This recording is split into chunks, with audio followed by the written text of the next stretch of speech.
Здравейте, приятели! Добре сте дошли на канала Вкусно Валя. Аз съм Валя и днес съм в празнично настроение и ви предлагам да приготвим празнична рецепта.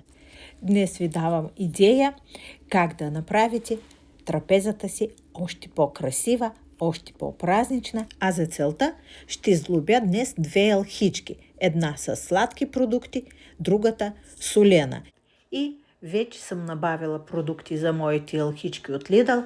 Предпочитам да пазарувам тук, защото знам, че именно тук ще открия любимите си вкуснотии, а освен това и знам, че по празниците може да има и нови приятни находки по рафтовете. И всичко това създава настроение за празника, уют и красота на трапезата.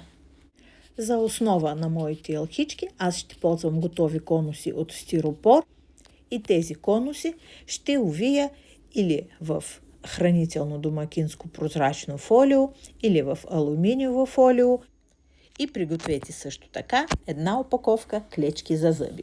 А сега към продуктите.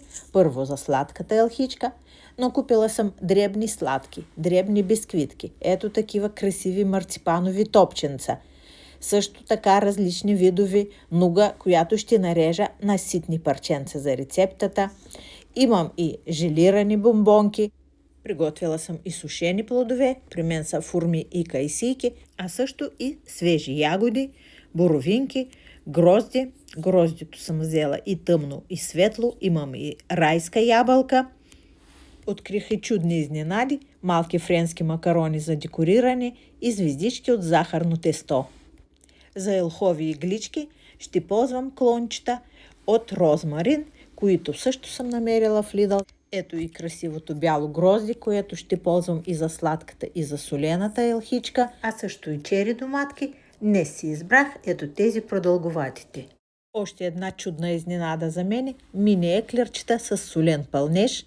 И предполагам вече си досетихте, че аз плавно преминах към солените продукти. Тук съм взела различни сирена, камамбер, чедър, плато от френски сирена. Следват тънко нарязани местни деликатеси, които ще ползваме за нашата елхичка. И ако гледате рецептата до край, ще покажа още някои продукти, които ще влязат към нея. И с цялото това изобилие трябва да украсим нашите елхички. Започвам подготовката с прясните плодове, гроздито, боровинките, ягодите. Аз съм ги измила и съм добре подсушила. Също и райските ябълки, които споменах в началото. И преминавам към разопаковането на сладката красота. Ето дребни бисквитки, марципанови топченца и тази изненада, която много ме зарадва, тези малки шарени френски макарони, звездички от захарно тесто. Всичко подготвям на дъската, за да ми е после по-лесно. Ето и сладката нуга, която ще нарежа на ситни купченца и те също ще се качат върху елхичката. Имам различни видове от тази нуга. Следват желираните бомбонки, бисквитки, фурми, сушени кайсии. Тук искам да добавя, че вие винаги може да си подберете и комбинирате продуктите по ваш вкус, а и по цвят. И след като продуктите са подготвени, минавам към подготовка на основата. Увивам първия конус с прозрачно хранително домакинско фолио, все пак да изолираме стиропора и започва си вече украсяването. Аз започвам първо с един гирлянд от бяло грозди. И за да оформим този гирлянд, първо набучваме клечка за зъби и след това слагаме гроздито върху клечките. Ето това се получи в крайна сметка.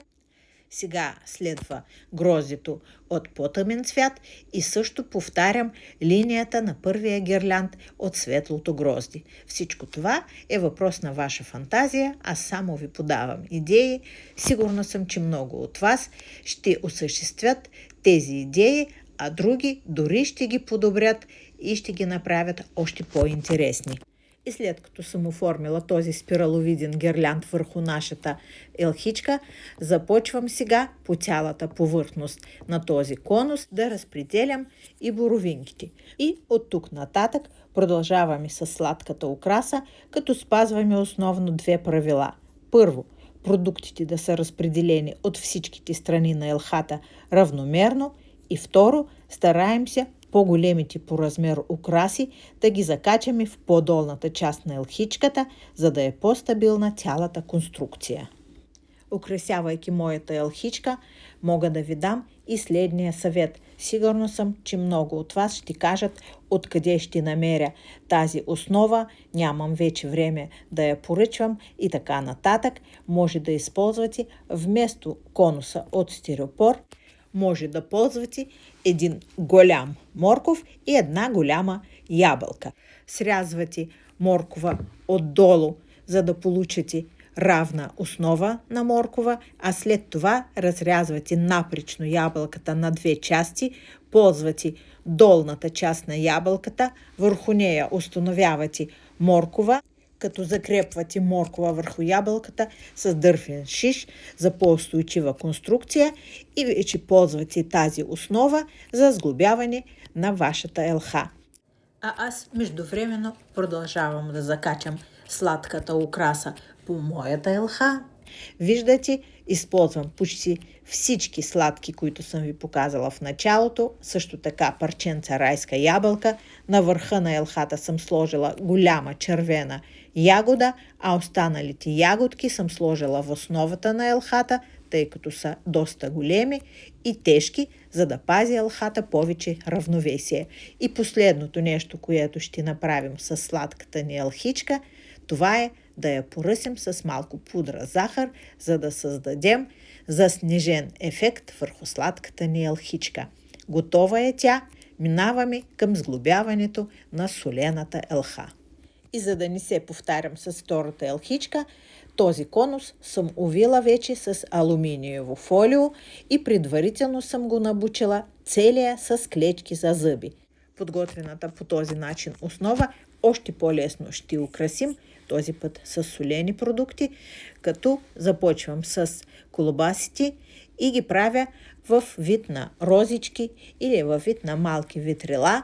След това така оформените тънко нарязани деликатеси закачам върху елхата, а след тях минавам и към сирената, нарязвам сиренцата или във форма на купчета, или във форма на малки пирамидки и след това различните видови сирена отново закачам върху елхата. От жълто сирене или кашкавал можем да изрежем и звезда, с която да украсим върхът на втората ни елхичка.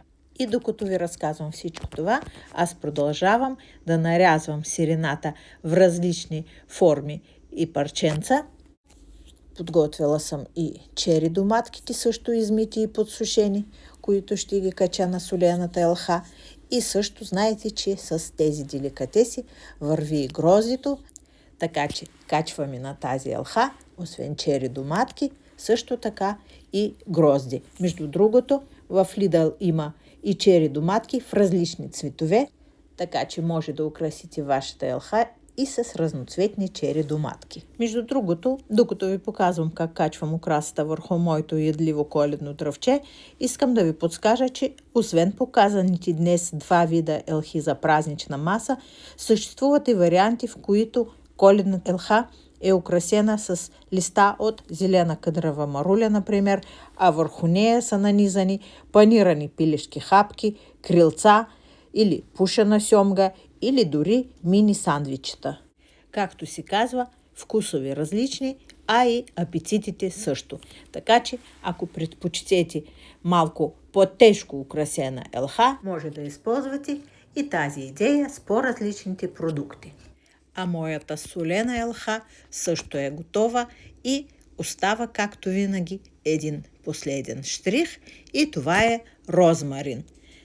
Накъсала съм клонките розмарин на малки парченца и сега навсякъде, където виждам празнини, слагам клончета розмарин, така елхата става по-красива и в същото време по-ароматна. В основата на моята елха ще наредя луксозни крекери, т.е. солени бисквитки, които всяка година по коледните празници аз взимам от Lidl. Те са ми любими и сега ще ги ползвам тук в тази рецепта, за да може по желание всеки мой гост да откъсне една хапчица от елхичката, да комбинира с крекерчето и да се наслади на вкуса на тази красива елхичка.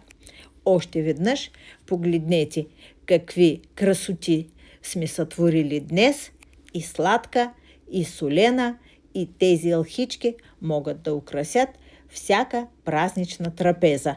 Може да ги направите в по-малък мащаб и да наредите на масата 5-6 такива елхички, а може да ги направите точно като моите, които са високи по около 30 см и могат да нахранят много гости. Това е, приятели, рецептата ми днес за вас. Надявам се, че ви е харесала.